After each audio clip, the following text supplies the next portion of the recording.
तो हेलो मेरे प्यारे दोस्तों, मैं आप लोग के जो है कक्षा से 8 के लिए विषय सामाजिक विज्ञान का वार्षिक परीक्षा का पेपर 2025 के लिए लेके आ चुका हूं। तो अगर आप लोग हमारे चैनल पर यार अगर आप लोग पहली बार आए हैं तो यार आप लोग हमारे चैनल को सब्सक्राइब कर लीजिएगा। लेकिन मैं आप लोग को एक चीज़ और बता दूं कि ये जो पेपर मैं आप लोग के लिए लेके आया हूँ ये आपकी परीक्षा में जो है 100% आएगा। और इस पेपर को मैं यहाँ से अपने मोबाइल में अपलोड करके आपको सॉल्व करा रहा हूँ। तो आप लोग ये मत सोचिएगा कि ये हमारा पेपर नहीं है, ये हमारा पेपर ही है। बस मैंने इसको केवल PDF फाइल में अपलोड करके मैं आप लोग को यहाँ पर हल करा रहा हूँ। तो आप लोग इसे निश्चिंत होकर हल करिए, क्योंकि ये आपकी परीक्षा में यहाँ पर 100% यहाँ पर आने वाला है। तो चलिए यहाँ से पेपर को यहाँ से हल करना स्टार्ट करते हैं। तो आप लोग हमारे चैनल को सब्सक्राइब कर लीजिएगा, वीडियो को यहाँ से जरूर से लाइक यहाँ पर कर लीजिएगा। तो यहाँ पर सबसे पहले हम लोग इसको देख लेंगे। उसके बाद सबसे पहले निर्देश, यहाँ पर हम लोग को कुछ निर्देश दिया गया। तो आप लोग यहाँ पर इसको निर्देश को यहाँ से अच्छी प्रकार से पढ़ सकते हैं। तो यहाँ पर आप लोग को लगभग यहाँ पर 3 निर्देश दिए गए। पहला कह रहा है सभी प्रश्नों के उत्तर लिखिए।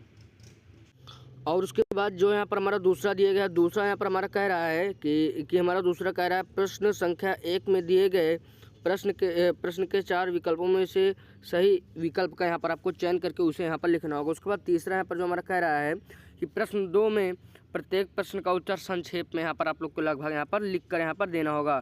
तो यहाँ पर हम लोग चलिए यहाँ पर हम लोग प्रश्न को यहाँ पर देखते हैं। तो भाग 1 में आए हैं। तो यहाँ पर हमारा सबसे पहला प्रश्न कह रहा है बहुकल्पीय प्रश्न। पहला क्या है कि 1857 की क्रांति का मुख्य कारण क्या था। तो यहाँ पर आर्थिक असंतोष, सामाजिक असमानता, राजनीतिक कारण, उपरोक्त सभी। तो यहाँ पर हमारा उपरोक्त सभी यहाँ पर सही विकल्प यानी डी वाला सही विकल्प यहाँ पर हो जाएगा। उसके बाद यहाँ से हम लोग आगे बढ़ेंगे। तो यहाँ पर हमारा प्रश्न संख्या 2 कह रहा है भारतीय संविधान कब लागू हुआ। तो इसको तो आप लोग को पता ही होगा, ये तो छोटे बच्चे को भी पता होता है कि हमारा भारतीय संविधान कब लागू हुआ है। ये हमारा क्लास 6-4 से यहाँ पर आप लोग को पढ़ाया जाता है। तो यहाँ पर हमारा जो इसका सही विकल्प हो जाएगा वो हमारा बी वाला 26 जनवरी 1950 सही यहाँ पर विकल्प हो जाएगा। उसके बाद से प्रश्न संख्या 3 पर आएंगे। तो हमारा कह रहा है हमारी देश में सबसे लंबी नदी कौन सी है। तो यहाँ पर गंगा है या ब्रह्मपुत्र या यमुना या गोदावरी। यहाँ पर गंगा सही विकल्प यहाँ पर हमारा हो जाएगा। उसके बाद यहाँ से हम लोग जब आगे बढ़ेंगे तो यहाँ पर हमारा प्रश्न संख्या 4 कह रहा है भारत में पंचायती राज व्यवस्था किस स्तर पर लागू होती है।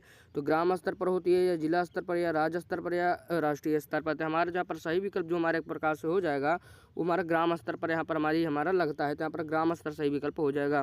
उसके बाद हमसे प्रश्न संख्या 5 पर आएंगे। तो कह रहा है जलवायु परिवर्तन का मुख्य कारण कौन सा है। वनों की कटाई, औद्योगिकरण या प्रदूषण या उपरोक्त सभी। तो यहाँ पर उपरोक्त सभी यहाँ पर हमारा सही विकल्प इसमें हो जाएगा। उसके बाद प्रश्न संख्या 2 में आए हैं, खंड बी में यहाँ पर हम लोग आ गए हैं। तो यहाँ पर आप लोग को इसका उत्तर यहाँ पर आपको लिख कर यहाँ पर देना होगा। तो पहला हमारा प्रश्न कह रहा है भारतीय स्वतंत्रता संग्राम में महात्मा गांधी की क्या भूमिका है, संक्षिप्त में टिप्पणी लिखिए। उसके बाद प्रश्न संख्या यहाँ पर 7 कह रहा है संविधान में मौलिक अधिकारों का क्या महत्व है।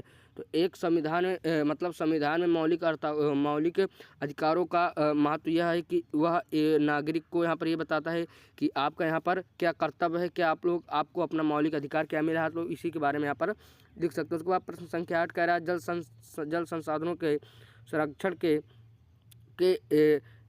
के लिए 2 उपाय बताइए। उसके बाद ऐसे प्रश्न संख्या 9 कह रहा है भारत में सामाजिक सुधार आंदोलन में राजा राम मोहन राय का योगदान लिखिए। उसके बाद 10वां प्रश्न कह रहा है अस्थायी बंदोबस्त प्रणाली से किसानों को क्या प्रभाव पड़ता है। उसके बाद ऐसे प्रश्न संख्या 11 को देखते हैं। तो कह रहा है पर्यावरण संतुलन बनाए रखने के लिए वनों की क्या भूमिका है। उसके बाद अगर वन ही नहीं रहेगा तो हमारा पेड़ पौधे यहाँ पर इसकी वजह से बारिश ही नहीं होगी, पूरा संतुलन बिगड़ जाएगा। तो लोग इसको बनाकर लिख सकते हैं। उसके बाद 12वां प्रश्न कह रहा है ग्रामीण प्रशासन में ग्राम पंचायत की भूमिका समझाइए। उसके बाद 13वां प्रश्न कह रहा है भारत की किसी एक महत्वपूर्ण राष्ट्रीय उद्यान का संक्षिप्त विवरण दीजिए। उसके बाद प्रश्न संख्या यहाँ पर हमारा 14 कह रहा है किसी 2 प्राकृतिक आपदाओं के नाम लिखकर उनके प्रभाव को स्पष्ट कीजिए। तो यहाँ पर आप लोग ये बाढ़ लिख सकते हैं, नहीं तो यहाँ पर आप लोग सूखा लिख सकते हैं। यहाँ पर इसको आप लोग अपने मन से भी यहाँ पर लिख सकते हैं। उसके बाद प्रश्न संख्या 15 कह रहा है जलवायु परिवर्तन से निपटने के लिए क्या उपाय किया जा सकता है। तो आप लोग इसको बता सकते हैं।